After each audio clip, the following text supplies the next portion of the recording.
같이 읽겠습니다. 마침 세 사람이 내가 유숙한 집 앞에 서 있으니 가이사랴에서 내게로 보낸 사람이라.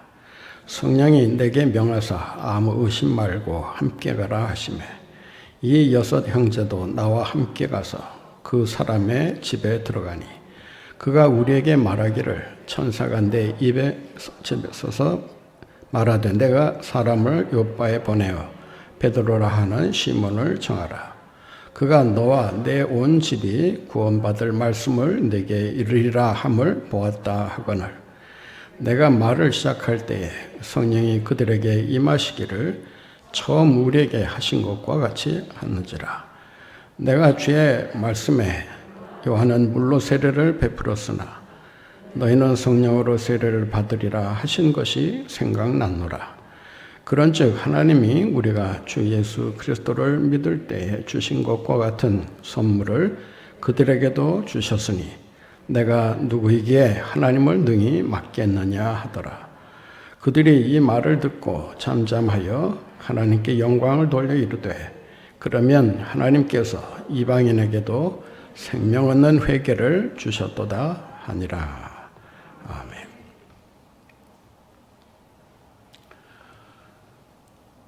사람이 언제 변화되느냐? 가던 길에서 180도 삶의 방향을 바꾸는 그 시점이 어디냐? 변화시키는 그 힘은 어디에서 시작되는가? 변화의 원리를 말할 때 가장 먼저 그 변화의 원리를 얘기할 때 하는 말이 유레카 경험이 있어야 된다. 이 유레카라고 하는 말은 그 라틴어인데 내가 찾았다. 내가 찾았다. 내가 발견했다. 내가 깨달았다. 아, 이게 사실이구나. 그것을 깨닫는 그 순간 변화가 찾아온다라고 하는 것입니다. 이 유레카 경험을 다른 말로 하면 아하 체험이라고 합니다. 아하, 그렇구나. 한번 따라해 보실까요? 아하, 그렇구나. 잘 왔구나. 예. 아하라고 하는 그 무릎을 치는 그 경험이 우리에게 있어야 그래야 우리의 생각이 바뀌고 우리의 삶이 변화된다라고 하는 것입니다. 신앙생활을 하는 데 있어서도 이 아하 체험을 하게 되는 그 순간이 찾아옵니다. 그 순간을 가리켜서 신학적인 용어를 빌리면 카이로스적인 사건이다. 그런 말을 합니다. 그러니까 크로노스라고 하는 지나가는 흘러가는 그러한 시간 속에서 자신의 삶에 영향을 주고 충격을 주고 도전을 주는 그러한 사건이 일어나요. 어떤 사건들일까요? 어떤 사람에게는 큰 실패와 좌절이 그런 경험을 가져올 수도 있습니다. 어떤 사람은 질병이라고 하는 것으로 인해서 그 인생의 대전환을 가져오기도 합니다. 아, 이렇게 살아서는 안 되는 것이구나. 이렇게 살아야 되는 거구나. 아하, 믿음을 가지고 산다는 것이 이런 것이구나. 하나님께서 주신 말씀이 이런 뜻이로구나. 말씀을 들을 때도 이 아하 경험이 많으면 많을수록 은혜를 받는다, 못 받는다. 은혜를 넘치게 받게 되는 거예요. 아무런 관심 없이 딴 생각하면서 말씀 듣는 그런 행위는 몇 시간, 며칠 들어도 효과가 있을까요, 없을까요? 당연히 효과가 있을 수가 없어요. 말씀에 집중하면서 그 말씀이 내게 어떤 의미가 있을까? 저 말씀을 왜 내게 주시는 것일까?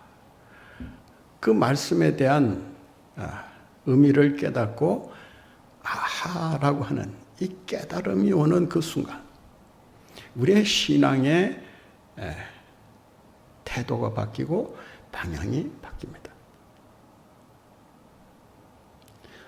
신앙생활을 우리가 길게 잡아서 50년 한다고 합시다. 평생 하시는 분도 계시겠지만은 그 일생을 신앙생활 한다고 했을 때 그 신앙생활이 언제나 신나는 막 흥분이 되는 감격이 넘치는 그런 시간의 연속이 아니라는 거죠. 때로는 자신의 신앙이 나락으로 떨어졌다가 또 점점 기어서 올라오면 또 다른 문제가 또 우리의 신앙을 또 회방하기도 하고 또 낙심케 만들기도 하고 이런 상황 속에서 그 오르내림이 있는데 그 오르내림 속에서 결정적인 그 분수령이 되는 그 순간이 있다는 거예요.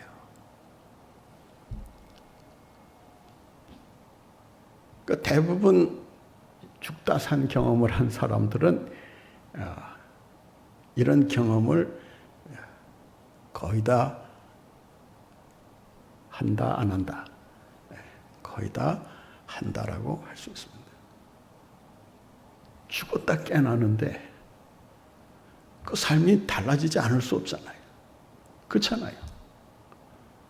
죽었다 깨났는데도 그 삶이 전혀 달라지지 않는다. 변화가 없다.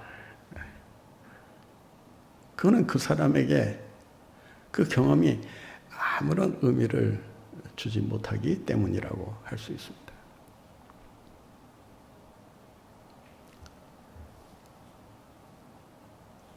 베드로의 그 선교라고 했을 때 그 사역이라고도 말할 수 있겠지만 이 베드로의 사역의 이 전과 후를 나누는 그 분수령이 있어요. 그러니까 우리의 신앙에도 BC와 AD를 나누는 이런 순간이 있단 말이죠. 그것을 무슨 사건이라고 그랬어요? 조금 어려운 용어지만 카이로스적인 사건이다.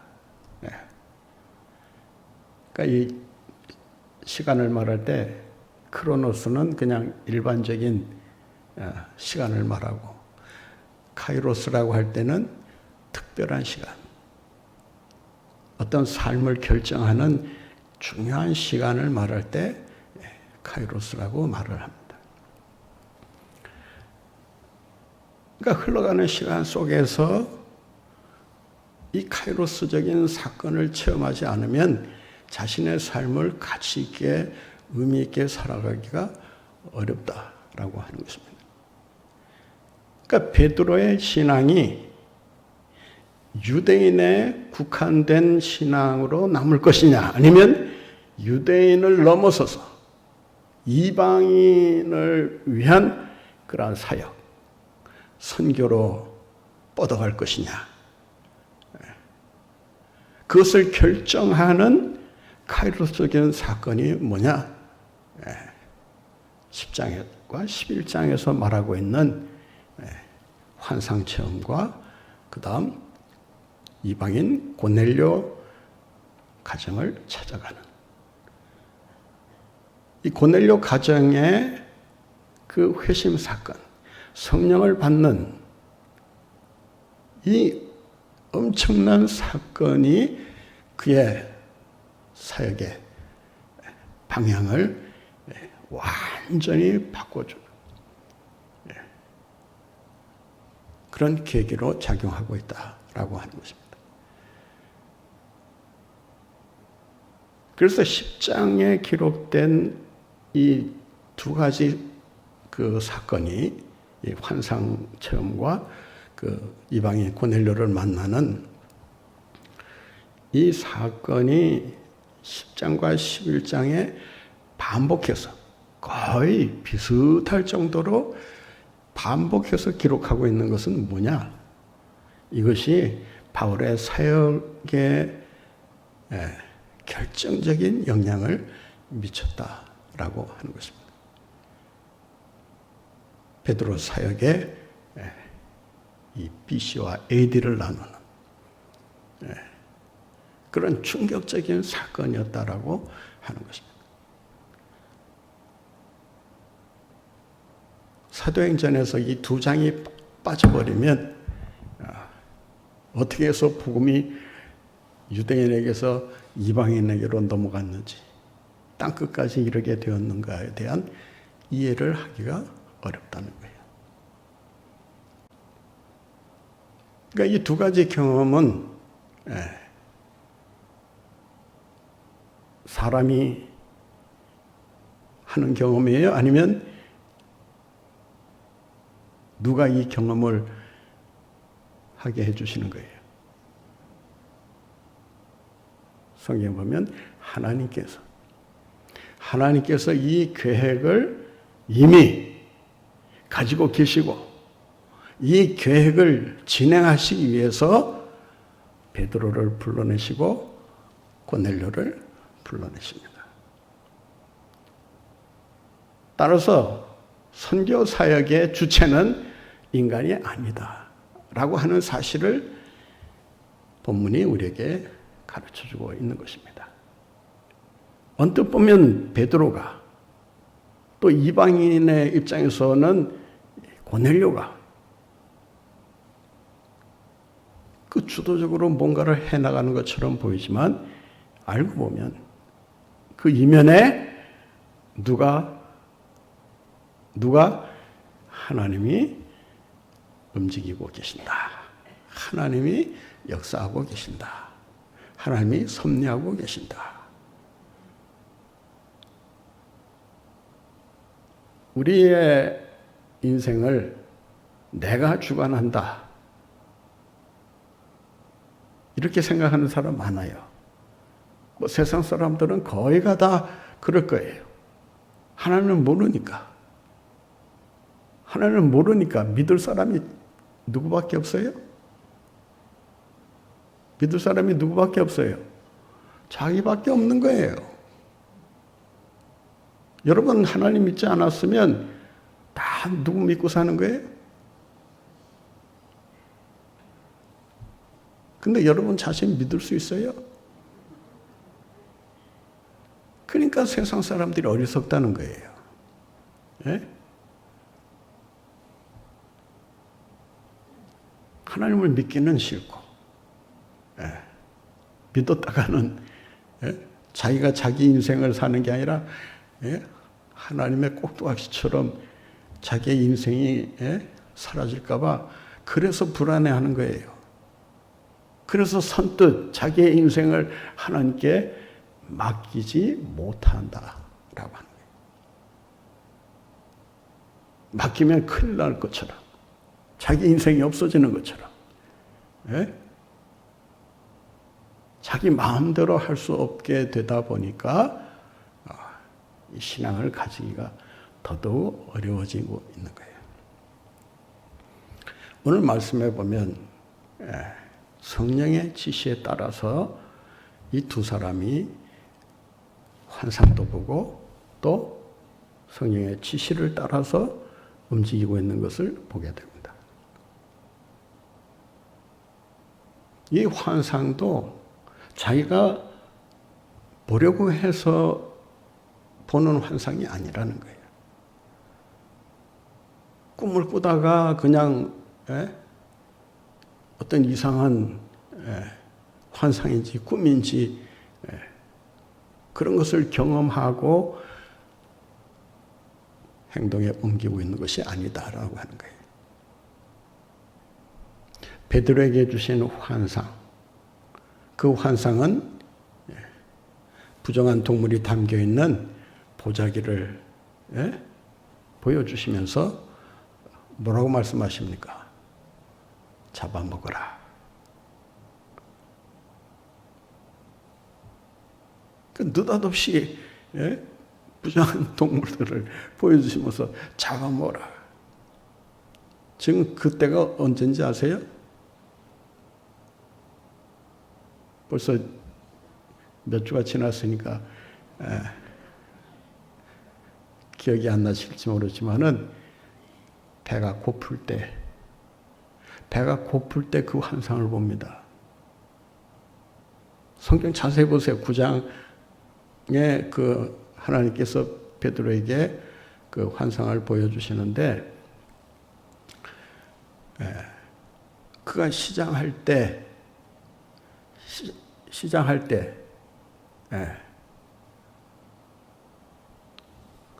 시장길을 느끼면서 잠시 기도하고 내려가야 되겠다라고 생각하고 있을 그때 하나님께서 환상을 보여주십니다. 그러니까 배고플 때 잡아먹으라고 하니까 여러분이라면 어떤 식으로 반응했을까요?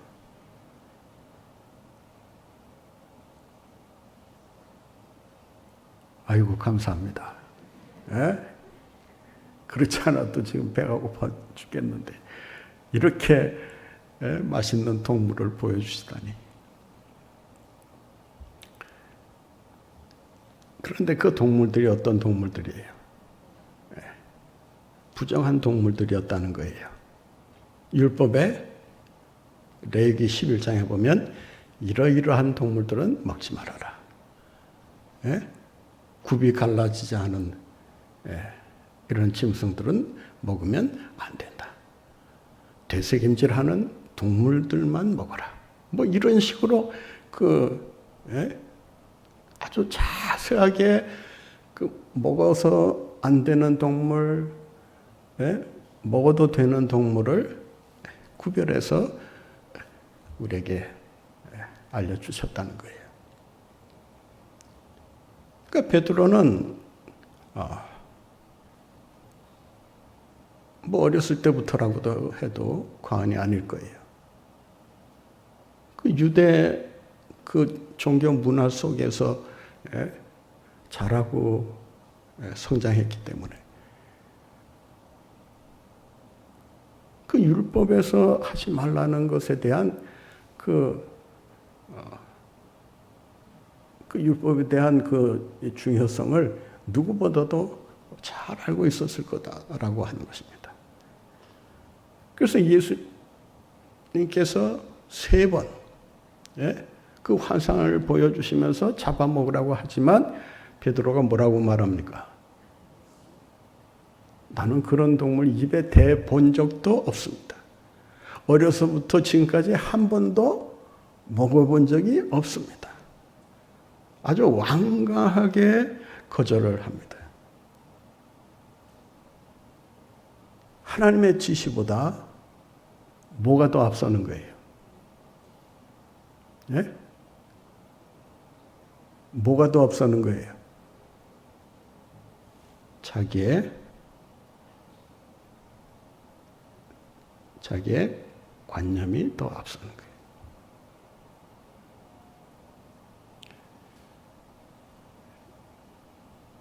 하나님께서 먹으라고 하실 때는 이유가 있다 없다. 부정한 동물을 먹으라고 하실 때는 이유가 있다 없다? 있다. 베드로는 그 하나님의 지시에 대해서 완강하게 거부 의사를 나타냅니다. 볼 수 없습니다. 그러자 하나님께서 뭐라고 말씀하십니까? 내가 깨끗하게 한 것을 네가 뭔데? 예? 네가 뭔데 속되다 하느냐? 그러니까 하나님께서 생각하시는 부정한 것과 인간이 생각하는 부정한 것에 차이가 있는 거예요.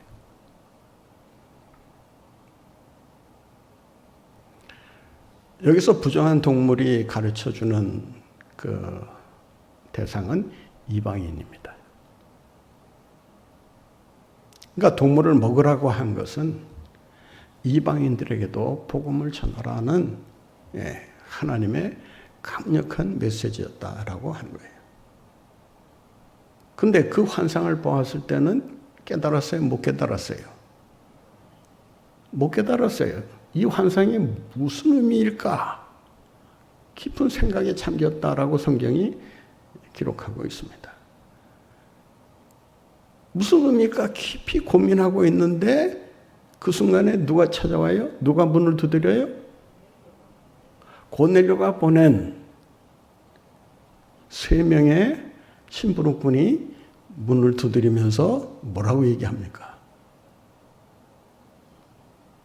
뭐라고 얘기합니까? 고넬료라고 하는 백부장이 우리를 이곳으로 보내면서 말씀하시기를 환상 중에 요바에 있는 베드로를 찾아가서 그를 초청해라. 그 음성을 들었다는 거예요. 그 순간 베드로가 무릎을 쳤을까요? 안 쳤을까요?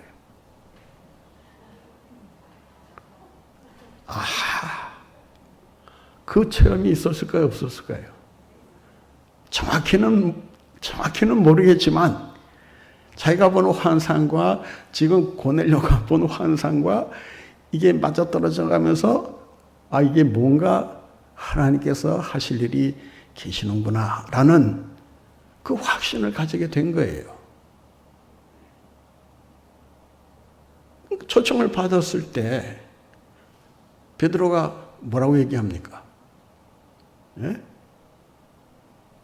율법에는 이방인들과 어울리지 말라고 했다. 그러나 그 법이 중요한 것이 아니라 지금 하나님께서 하실 일이 있다는 것을 내가 깨달은 이상 그런 규례가 큰 문제가 되지 않는다라고 합니다. 그러니까 그들의 초청에 응해서 베드로가 고넬료의 집에 들어가고 그리고 들어가서 그들과 함께 음식을 먹고 그들을 향해서 하나님의 말씀을 전할 수 있게 된 것은 무엇 때문이냐? 하나님께서 이들을 구원하시기를 원하신다라고 하는. 그러니까 이들을 구원하시기를 원하신다는 그 하나님의 뜻을 깨닫는 순간 그동안 자기가 철두철미하게 지켜왔던 그런 율법적인 전통이나 규례나 그런 것을 다 내려놓기 시작을 한 거예요. 생명처럼 여기던 것들 아닙니까? 생명처럼 여긴 것들이에요. 그래서 하나님이 잡아먹으라고 하는데도 뻗대면서 못한다고 그렇게 3번씩이나 거절하게 된 배경은 뭐냐? 그만큼 그 규례를 하나님의 명령으로 듣고 지켜왔다. 그러니 나는 이걸 바꿀 수 없다.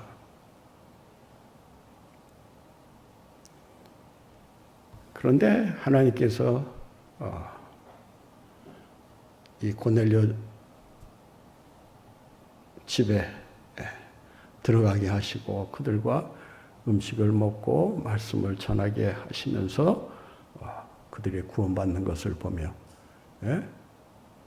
베드로에게 확신이 온 거예요.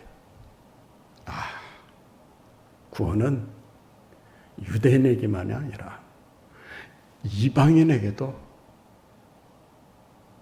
이 구원의 역사가 일어나는 것이구나. 하나님께서 원하시는 것은 나의 규례를 얼마나 철저히 지키느냐, 율법대로 사느냐, 그게 중요한 것이 아니라 한 영혼의 구원을 소중히 알고 계시고 또 그 영혼 구원을 위해서 하나님께서 이런 계획을 가지고 일하시는구나 라는 사실을 밝히 깨닫게 된 것입니다.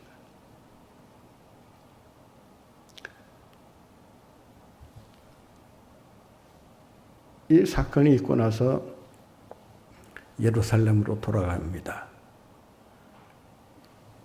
그런데 그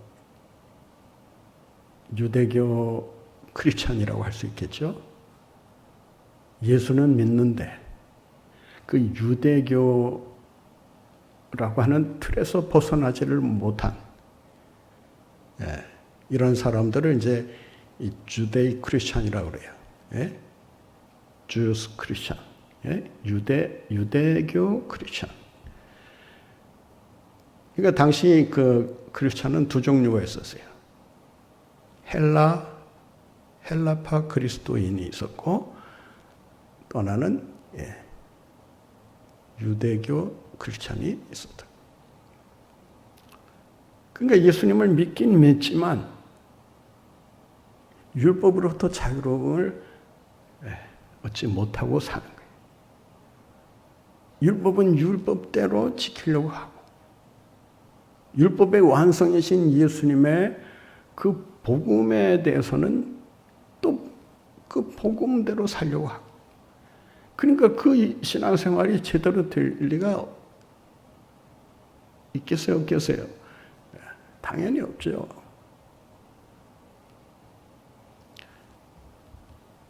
그 사람들이 베드로에게 나와서 뭐라고 항변을 하냐면 당신이 고넬료 집에 갔다고 하는데 왜 이방인의 집에 들어갔습니까? 왜 그들과 함께 먹었습니까? 그 3절에서 그렇게 묻잖아요. 지난 시간 공부하신 게 다 기억이 안 나시는 가운데 3절을 한번 다시 볼까요? 이르되 내가 무할례자의 집에 들어가 함께 먹었다 하니 왜 이랬느냐?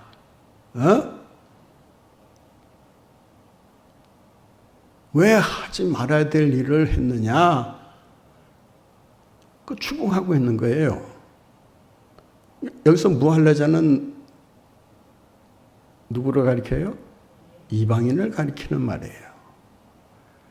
그러니까 이방인이냐 유대인이냐를 분별하는 가장 큰 기준점은 뭐냐면은 할례를 받았느냐 안 받았느냐예요. 그래서 할례를 굉장히 중요시 여깁니다. 15장에 가면 이제 예루살렘 공회를 열고 안건을 다루는데 그 이방인 선교를 허락하면서 이방인 선교를 허락하면서 내건 조건이 뭐냐? 할례는 받아야 된다.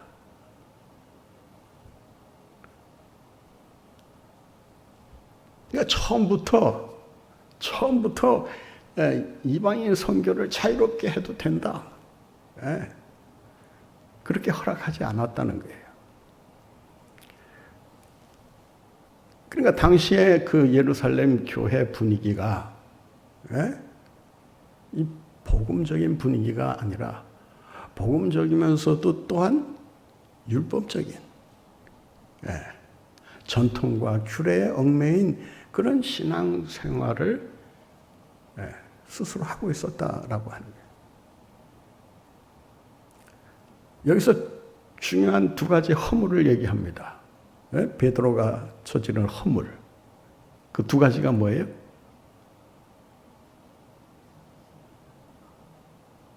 읽었잖아요. 우리가 집에 들어갔다. 그러니까 이방인의 집에 들어갔다고 하는 그 사실이 잘못됐다는 거예요. 그러니까 그 이전에는 어떤 규례가 있었던 거예요? 이방인의 집에 한 발자국도 들어가서는 안 된다. 왜? 왜? 부정타니까. 부정타니까 들어가지 말라는 거예요. 예. 두 번째는 뭐예요? 두 번째는 함께 이게 중요해요. 함께 음식을 먹었다. 교제했다. 그거예요. 예수님께서 세리와 죄인들과 함께 식사를 나누셨다. 이거는요, 당시의 그 전통과 규례로 보면 아주 혁명적인 거예요.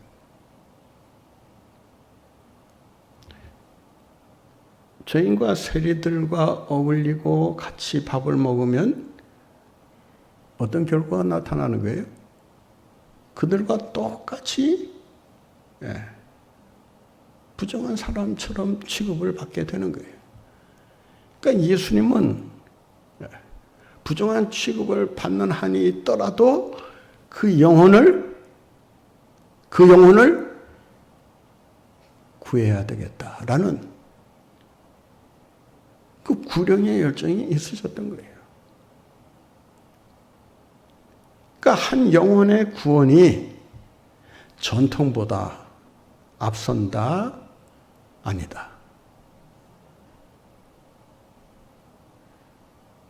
앞선다? 포기하기 어렵죠. 예? 평생 지켜온 규례인데, 예? 이 규례를 어기면 큰일 줄로 생각하고, 예? 정말 힘들게 어렵게 지켜온 규례인데, 한 영혼을 구원하기 위해 포기해야 된다? 여러분이라면 할 수 있겠어요, 없겠어요?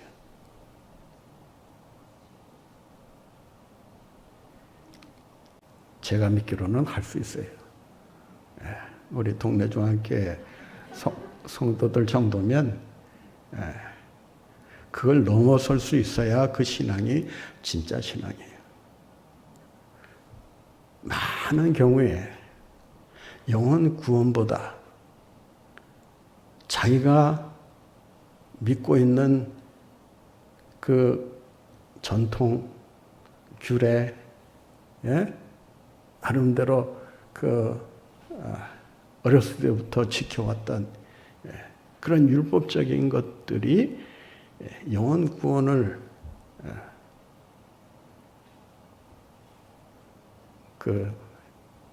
위해서 일하는데 많은 방해가 될 수밖에 없다라고 하는 거예요. 그러니까 예수님은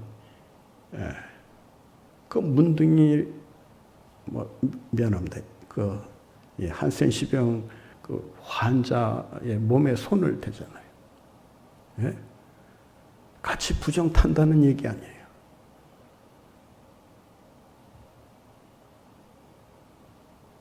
그 자신이 부정해지면서 상대를 어떻게? 자기는 부정해지면서 상대를 깨끗하게 하시는 거예요. 자신은 죽으시면서 상대를 구원하시는 거예요. 그게 십자가 사건 아니에요. 그러니까 우리가 이 말씀을 통해서 한 가지, 또 시간이 벌써 다 지나고,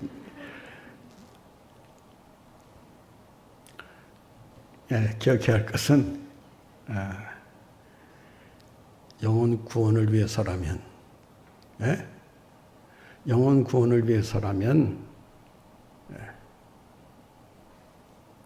자기가 가장 소중하다고 생각하는 것조차 포기할 줄 알아야 된다. 희생할 줄 모르면서 남을 구원한다. 이거는 말이 안 되는 이야기입니다.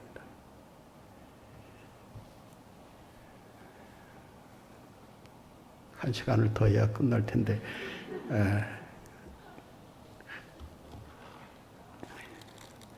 또 끝날 때 끝나야지.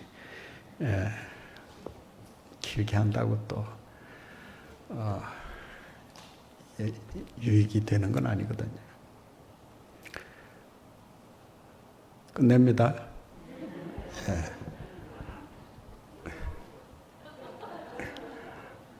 중요한 것이 뭐라 그랬어요?